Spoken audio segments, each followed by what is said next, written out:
చెప్పబోయే అంశం మన అవయవాలు ఎలా ఉండాలి. మళ్ళీ చెప్తున్నానండి, మన అవయవాలు ఎలా ఉండాలి.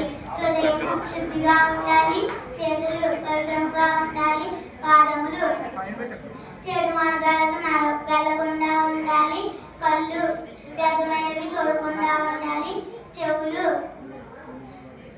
దేవుడి మాటలు వినాలి, నోరు చెడ్డ మాటలు కపట మాటలు పలకకుండా ఉండాలి, తల దేవుని ఎదుట తల వంచి విధేయత చూపించాలి. Very good, very good. కళ్ళు ఒకసారి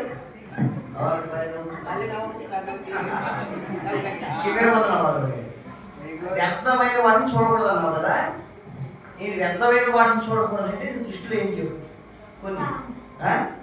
పాపం అంటే ఏంటి?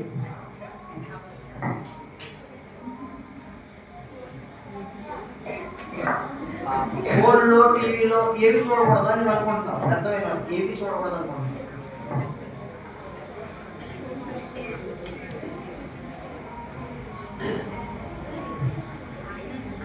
టీవీ చూస్తావు నువ్వు?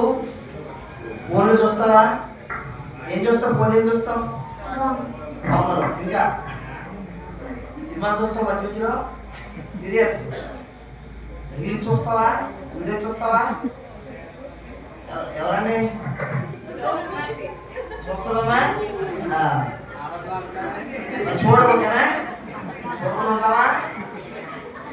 చూడకుండా ఉంటావా? Very good. ఈ అమ్మాయి మంచి అమ్మాయి.